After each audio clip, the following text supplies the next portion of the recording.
So today we'll be discussing something called as phase cycling in NMR. So phase cycling. But before we understand phase cycling, let us first try to understand what are phases in NMR, right? So we have control over phases of pulses. So while doing an NMR experiment, we can control the phase of a pulse, and what we can control is phase of a receiver. So let us first try to understand what you mean by phase of the pulse. So this is very easy, and then we all have understood this, that if your starting density operator is Iz, and if you are giving a 90 pulse with X phase, we end up in Iy, right? So this will be a negative sign. And if you're starting with the same density operator Iz, and we are giving a 90 pulse with Y phase, then we'll end up in Ix, right? So this is Ix phase means that your B1 is oriented along. So this is your B1, right, along x-axis. And similarly, if you have Iy phase, that means your B1 is oriented along this axis. This is your B1. So we have a control over phase of the pulse, right? So this is what is meant by phase of a pulse. Let us now try to understand what is the phase of a receiver. So now idea of receiver phase is slightly more complex than pulse phase. So what is a receiver? Job of a receiver. So when a signal comes from the probe, so probe gives you signal as, let's say, SFIT, right? It is in the form of cosine. It's a oscillatory signal, right? So omega t, right, where this omega is the Larmor precession frequency of that particular nuclei, right? So this we have already understood, but I'm just repeating this to understand what is receiver phase. So from probe, we have a signal which is oscillating in with omega naught frequency, and omega naught is the Larmor precession frequency, and we then down convert this frequency into audible range by subtracting this frequency. So what we do is we subtract a receiver frequency or transmitter frequency or carrier frequency omega RF, right? And then we call that as offset. So in other words, what we do is we multiply a reference signal which is of the form of cos omega RF t to the FIT signal. So the mixture, basically the mixer, the job of the mixer in receiver is composed of different components. So mixer is one of the core components in receiver. So job of the mixer is to multiply the signal which is coming from probe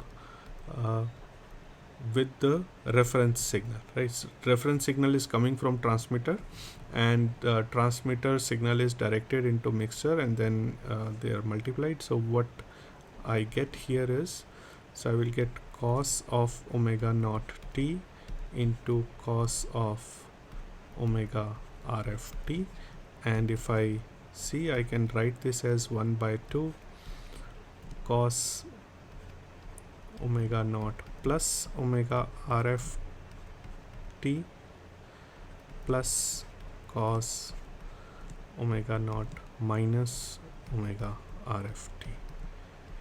Now this is all twice the radio frequency, because this radio frequency is almost equal to the RF frequency. The Larmor precession frequency is almost equal to this reference frequency, and this can be discarded because, again, this cannot be digitized because of technological limitation. So this actually goes away. So we can discard it using a frequency pass filter. So we can low pass filter. Okay, So only low frequencies are allowed, and anything high above a certain cutoff is discarded. So cutoff can be chosen by the electronics we are using. So this is discarded, and what we are left with is omega naught minus omega RF, which is nothing but cos omega t, right? So this is the offset part which we have learned, right? Okay, this is just to remind you of I think we all are aware of what is offset and what is cos omega t. So cos omega t basically then means that your signal is oscillating with a frequency omega in rotating frame, or signal is being detected in rotating frame, right? So in other words, we can say that if your signal is along some reference frequency, let's say this is some reference frequency, reference axis, which is rotating at Larmor frequency, then this signal is precessing about z-axis, which is perpendicular to this plane, with offset frequency, right, with capital omega. And then signal along this reference axis can be considered as cosine part of cosine or projection of the signal when it is precessing about this, like this. So on to the reference axis, the signal will be written as cos of omega t. That is another meaning of the same things, that the signal is precessing in rotating frame, or signal is being detected in rotating frame, right? Okay, so now if you do Fourier transformation of this, then you will get two lines, one at plus omega, one at minus omega. Remember that we have done this discussion of quadrature detection. So then what you do here is you cannot actually identify the sign of actual omega, whether your chemical shift should come at plus omega or minus omega. Okay, so in that case, what is being done is, so signal which is coming is actually sent to splitter. So this is the cos omega naught signal which is coming from probe, is then sent to splitter. Instead of doing a single channel detection, what is done is it is sent to mixer 1 and mixer 2.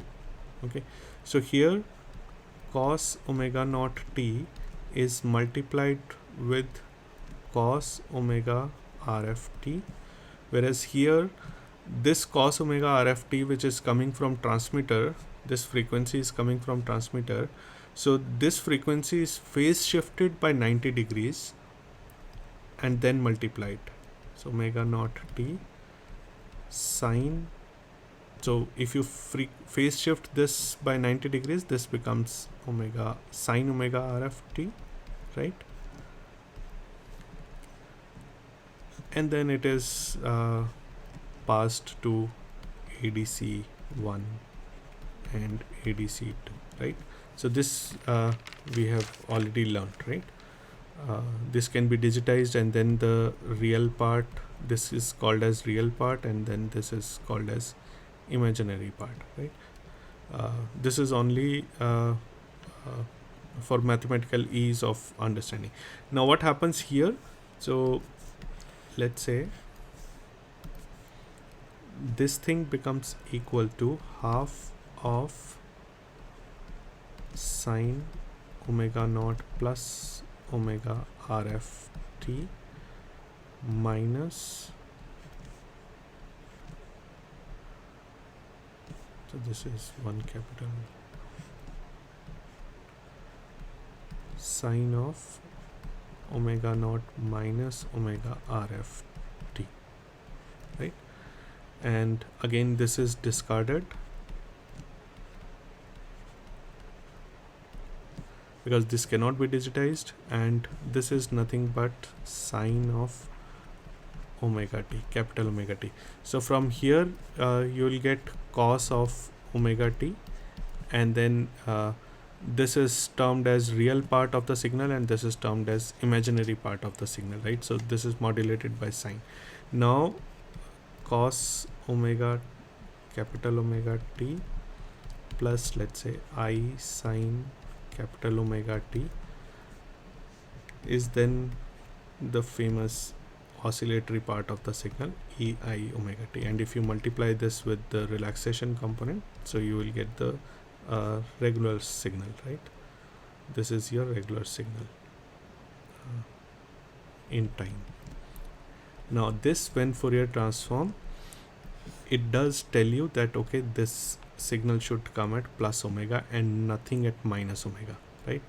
So the idea is that cos Fourier transformation gives you both plus, and sine Fourier transformation gives you 1 plus and 1 minus. So these two signals will cancel, and what you are left with is only plus part, right? Plus omega. This was minus omega. Okay, right? So this is mathematically this can be okay, let's talk about this first. So mathematically this can be understood that if there is a phase if there is some problem in, let's say if there is some phasing error between mixer 1 and mixer 2, let's say that when you are treating this as cos omega RF t, then there is also some phase associated with it, okay?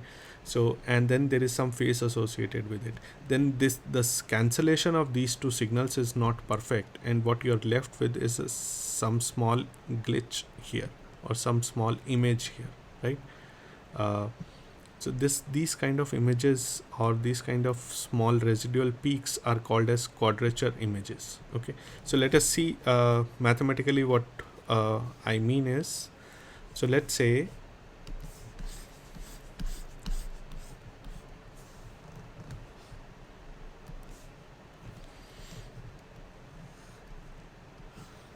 so we understood that if cos omega t is the signal and this is the reference frequency, reference axis, and this is to start with, this is your signal which is oscillating with omega frequency, right? So now let us also consider that if there is no guarantee that signal will always start with this reference frequency. Let us say that signal starts because of some phasing errors in different pulses. Let's say the signal actually starts from here, okay. So there is some phase error, let's call it as phi signal, okay. So if there is some phase error, your signal, time domain signal, is not exactly equal to ei omega t, but it also has a component ei phi, right? So this ei phi is coming because your starting part is not exactly 0, but it has or along the reference axis, but it has some phase error associated with it. Now this phase error can come from imperfect electronics or imperfect pulses. Let's say the pulse is not exactly 90 degree, and this kind of errors will cause the phasing issues, right? So now your time domain signal is multiplied with e to the power I phi, right? So now to counter this, what can be done is, if we multiply this same thing with opposite of receiver, let's say, we can try to nullify this effect, so that if phi signal is equal to phi receiver, this will get cancelled. So let us say that we multiply with some receiver phase. So receiver phase is that instead of having cos of omega RF t, what you have is cos of omega RF plus phi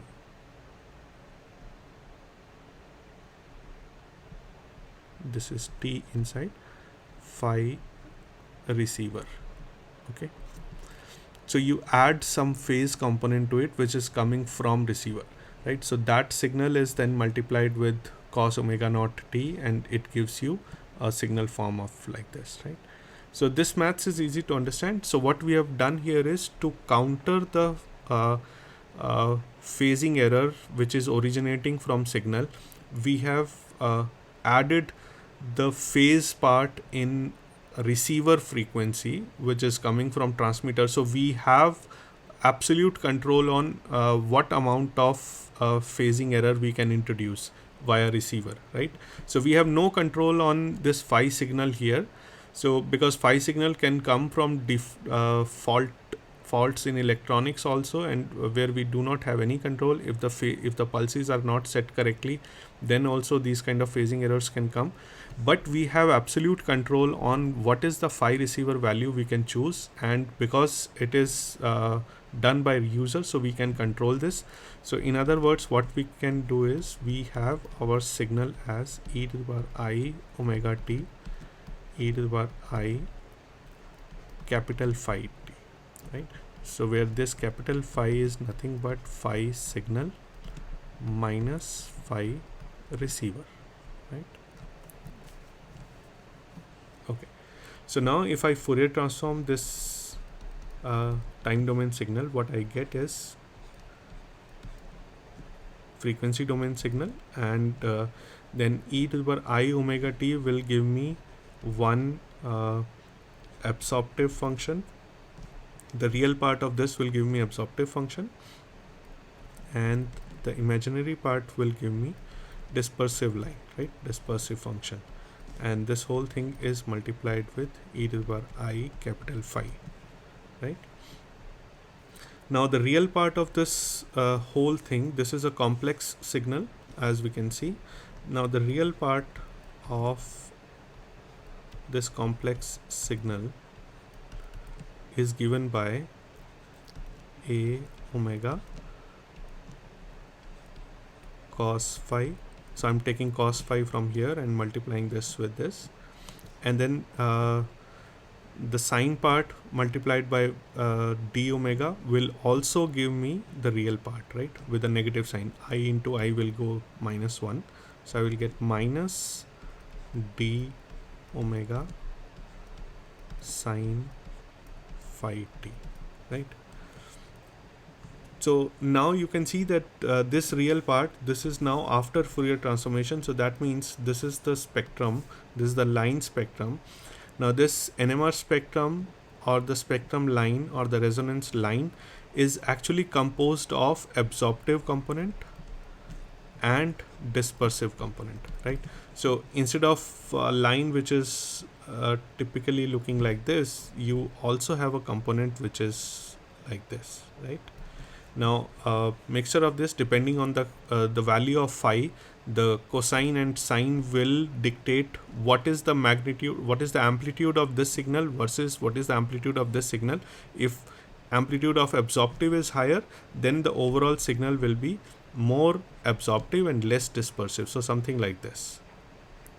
If the component of sine is higher than cos, then the dispersive part will be more and the absorptive part will be less. But nevertheless, what we see is that signal will be a mixture of absorptive line and dispersive line, and this can be very well controlled by putting this phi equal to 0 or 90 degrees. So whether we want pure dispersive or pure absorptive, it is up to us. So if we want pure absorptive, what we have to do is we have to increase the cos component and decrease the sine component.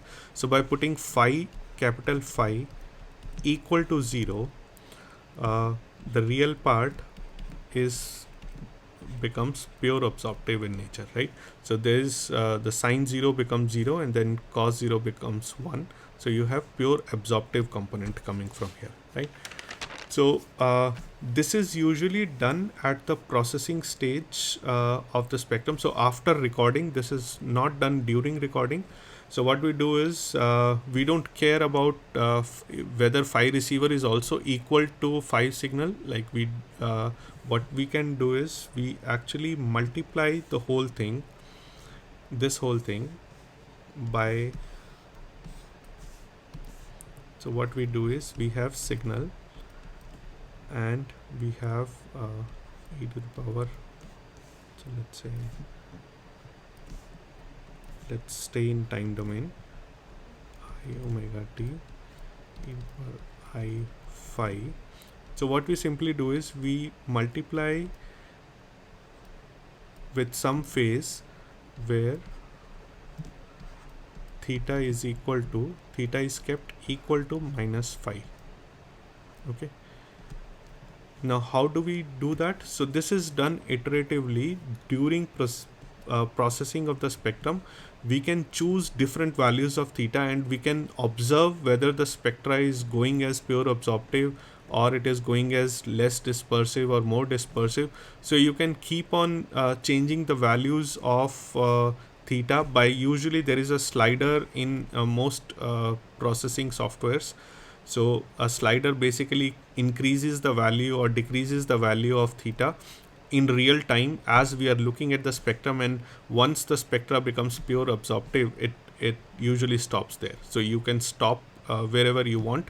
So what you do in that process is change the value of theta so that the value of so the spectra which is looking like dispersive becomes pure absorptive, and this process is called as phasing the spectrum.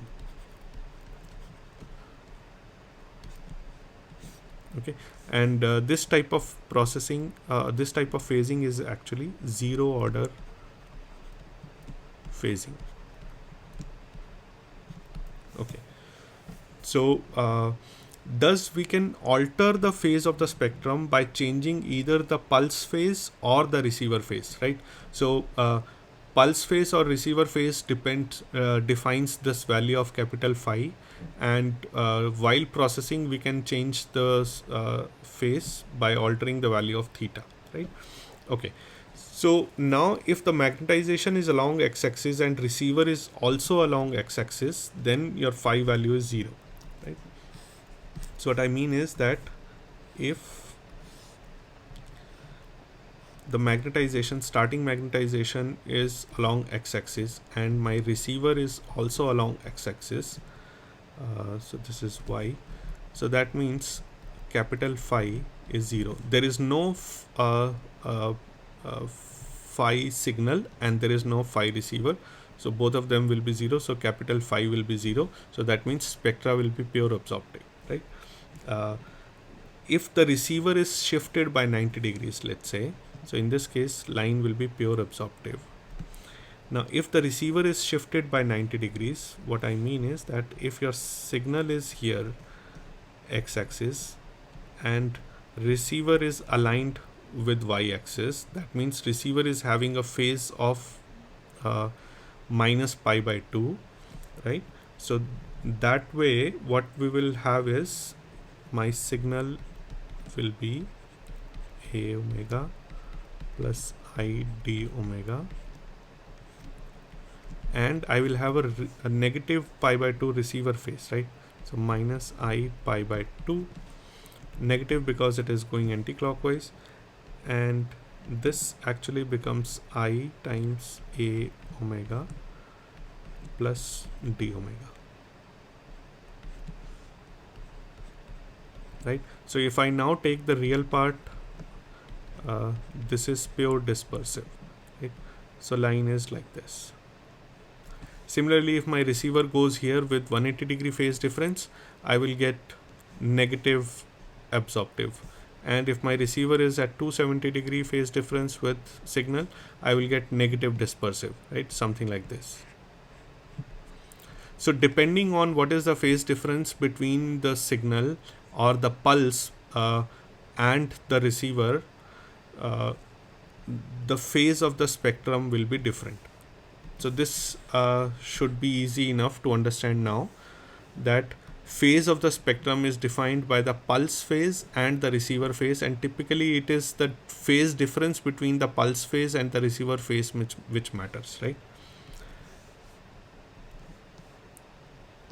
So so what I mean is that if let's say receiver is drawn by dot and magnetization is drawn by arrow. If this is the case, I get absorptive line. If this is the case, then I get dispersive line. If this is the case, then I get negative maximum, so negative absorptive.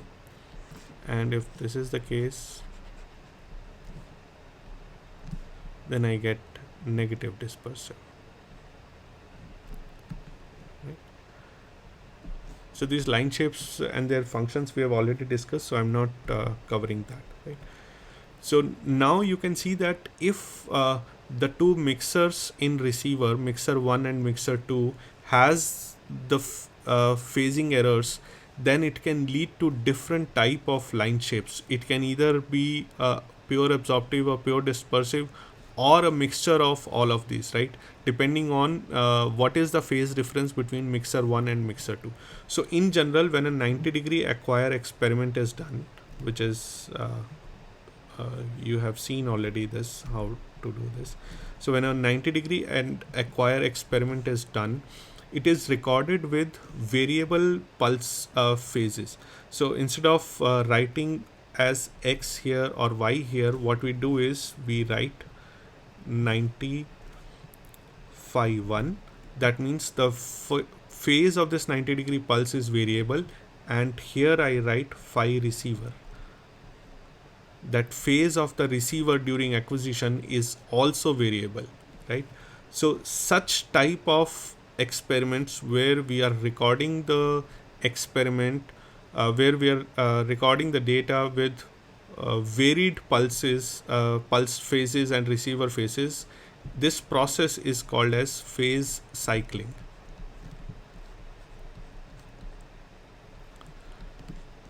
So in this case, what we are trying to do is we are trying to remove the artifact which is arising because of differences in the phase of mixer 1 and mixer 2, leading to quadrature images or quadrature artifact, right? So this type of phase cycling, for example, can be described as phi 1, phi receiver. So if we do, so initial phase is X and receiver phase is also X, initial phase is Y, receiver phase is also Y, minus X, minus X, minus Y, minus Y. So what I mean is, here this is the number of scans. So so I record the data with first scan, where I keep this phase as X and the receiver phase as X. So when I say receiver phase as X, means that in mixer 1 I have cos omega reference T, and in mixer 2 I have sine omega reference T RFT. If it is Y, then in second scan, when I repeat the experiment for signal averaging, let's say I am doing multiple scans. So for second scan, I will change this phase to Y, and accordingly my product operator or the density operator will also change. And then I will also change the receiver phase to Y. So when I say Y, that means I'm phase shifting it by 90 degrees. So omega RFT plus pi by 2 and sine omega RFT plus pi by 2. So basically the sine component, cos becomes sine and sine becomes cos, right, with the negative sign. And similarly, if I record the third scan, then I change this pulse to minus X, this phase to minus X and receiver phase to minus X. So if I'm doing minus X, that means I'm shifting from here, I'm shifting to 180 degrees. So that means here it will be plus pi, and this will also be plus pi, right? And then so on and so forth. So this is fourth scan. So, and then if I have to record more scans than this, then I have to go back and do this, repeat the same cycle n number of times, depending on what is the number of scans. So in this type of experiment, you can only have number of scans in multiple of 4, right? So your total number of scans for signal averaging should always be in the multiple of 4, because you are doing a 4-step phase cycle.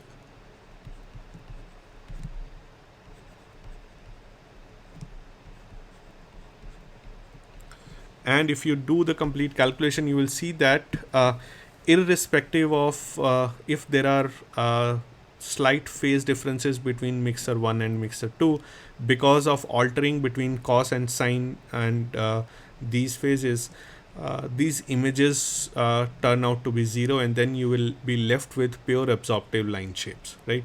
So we're not showing you the complete calculation over here, but the idea, I'm just trying to show you that how a phase, what is meant by phase cycle. So phase cycle means that what you're trying to do is your cycle different pulses through different phases and receiver through different phases, so as to select a particular coherence, that is the pure absorptive line shape in this case, and discard the spurious signals, which are the quadrature images in this case. And the name of this phase cycle is called as Cyclops. And similarly, there are many different phase cycles, and which type of phases are to be used and for pulses and for receiver can be very precisely calculated, and we will try to see that in next class, that how do we calculate the phases of different pulses, and if we want a particular coherence order selection. So let's say if we want to select a single quantum coherence versus a double quantum coherence and so on and so forth, what is the type of phase cycling that we have to use, that calculation we will see. But all of these can be very precisely calculated. So what I'm trying to give you an idea about is that using phases of precisely calculated phases of different pulses, one can actually select a set of coherences which are required for the experiment, and discard other resonances which are either spurious or these are excited unwantedly, like unwillingly. We do not tend to excite them, but they are there, and we just want to discard them because they will make the spectra looking bad, or they will cause the loss of resolution, and so on and so forth. So this is what is all about phase cycling, and I hope I have not confused you further. So in the next class, we will see how this phase cycling is actually calculated given a particular